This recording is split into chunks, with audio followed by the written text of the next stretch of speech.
जब जब कोर्ट कोई गलत काम करे, अपना दायित्व ना निभाए, तब लोगों को जमकर उसकी बुराई करनी चाहिए। और दूसरा एक तरीका, एक बहुत ही ख़तरनाक तरीका जो हाल में सरकार ने अख्तियार किया है कि सारी एजेंसीज़ का इस्तेमाल करके किसी जज के ख़िलाफ़ कुछ ऐसा मटेरियल ढूंढ लो जिसके आधार पर उसको ये कहा जा सके, उसको ब्लैकमेल किया जा सके। तो ये तो एक बहुत ख़तरनाक तरीका है जो कि हम देख रहे हैं कि ये भी हुआ है। जैसे कल सुप्रीम कोर्ट ने उस पर स्टे लगा दिया कि भाई बंगलौर में कम से कम ईदगाह की ज़मीन पर ये गणेश चतुर्थी का फेस्टिवल नहीं हो सकता। इसी तरह से उसको बेल दी गई जो क्या नाम था वो मोहम्मद ज़ुबैर को, और उसमें सुप्रीम कोर्ट ने एक अहम फैसला दिया। तो अब कुछ कुछ उम्मीद की किरण दिख रही है।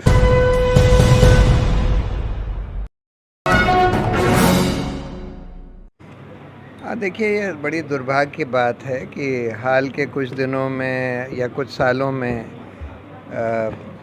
ऐसा दिखने लगा था कि खासकर सुप्रीम कोर्ट और कई हाई कोर्टों की जो स्वतंत्रता है वो चरमरा गई है, और अदालतें भी काफ़ी हद तक सरकार जो चाहती है वो कर रही हैं, और जो उनका दायित्व है कि लोगों के मौलिक अधिकारों की रक्षा करना और कार्यपालिका को अपने दायरे में रखना, वो काम नहीं कर पा रही। बहुत सारी अदालतों, खासकर सुप्रीम कोर्ट और हाई कोर्टों में ये दिख रहा था। लेकिन हाल में कुछ कुछ हालात बदलते हुए भी दिख रहे हैं, और मुझे उम्मीद है कि अब हालात और बेहतर होंगे अब आने वाले समय में। आखिरी सवाल ये है कि सर, ये जो रिवॉर्ड का कल्चर जो पैदा हुआ, रिवॉर्ड का कल्चर, जजेस को रिवॉर्ड जो दिया जा रहा है, तो क्या समझते हैं कि ये जमहूरियत के लिए, डेमोक्रेसी के सर्वाइवल के लिए बहुत बड़ा थ्रेट है? नहीं, देखिए, रिवॉर्ड तो पहले भी दिया जाता था, और उस रिवॉर्ड, पोस्ट रिटायरमेंट रिवॉर्ड देने से जजों की स्वतंत्रता पर आंच आती थी, और ये बात अरुण जेटली ने भी पार्लियामेंट में बोली थी कि ये गलत है। वो सिस्टम अभी भी चल रहा है, लेकिन उसके अलावा और भी तरीके अपनाए गए हैं इस सरकार, खासकर इस सरकार के द्वारा न्यायपालिका की स्वतंत्रता के ऊपर कब्ज़ा करने के लिए। एक तरीका तो ये है कि भाई आप स्वतंत्र जजों की नियुक्ति होने ही ना दें। ये सरकार जो है, कोलिजियम जो रेकमेंड करती है, उनके रिकमेंडेशन को लागू ही नहीं करती, उन पे नोटिफिकेशन ही नहीं इशू करती।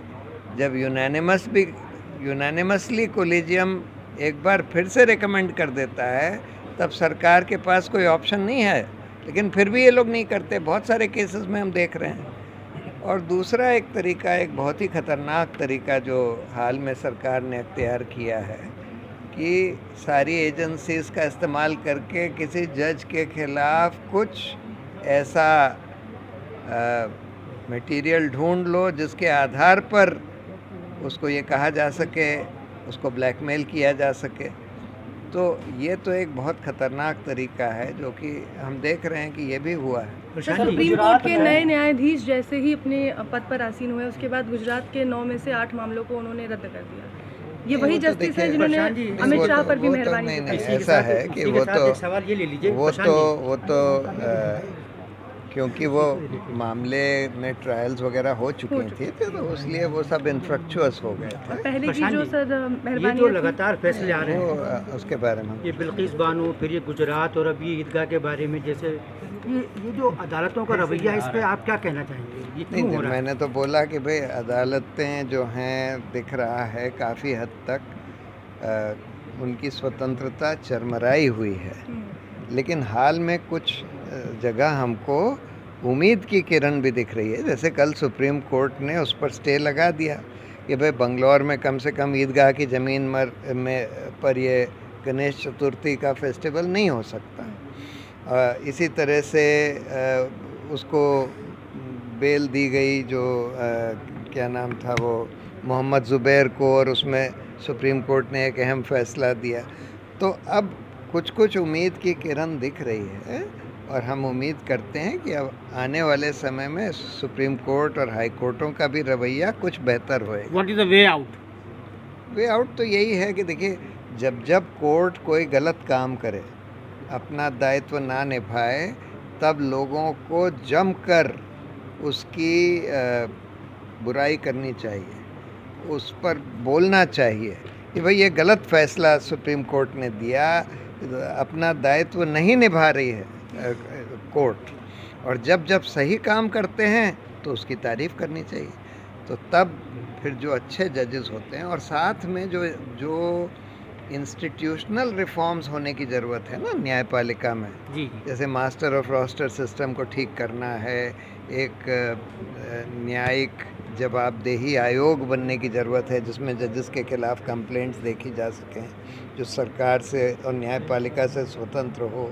एक ठोस ऐसा आयोग जो कि जजों के चयन स्वतंत्र तरीके से कर सके और प्रॉपर तरीके से कर सके, वो बनने की ज़रूरत है। ये सब बहुत सारे सुधार होने की ज़रूरत है। इन सब पर जनता को अपनी आवाज़ सर, उठाने आपने की कहा ज़रूरत कि इस देश में मुस्लिम होना ही गुनाह हो गया है। बिल्किस बानो और सफूरा के साथ जो कुछ हो रहा है, क्या आपको लगता है कि मुस्लिम होने की सज़ा भुगत रहे हैं? नहीं, ये तो बिल्कुल साफ है। अरे भाई, बिल्किस बानो वगैरह पर जो अटैक हुआ वो तो सिर्फ इसीलिए हुआ क्योंकि वो मुस्लिम थी। उस समय जो राइट्स वहाँ गुजरात में हुए वो बिल्कुल एंटी मुस्लिम राइट्स। अब जो हो रहा है सर उनके दंगे, साथ, हाँ अभी भी, क्योंकि वो लोग जो बलात्कारी वगैरह थे वो सरकार की शह में, जो उस समय वहाँ गुजरात में सरकार थी वो यहाँ केंद्र में सरकार है, और वहीं गुजरात में अभी भी वही सरकार है, उनकी शह में वो लोग काम कर रहे थे, इस वजह से उनको छोड़ा जा रहा है।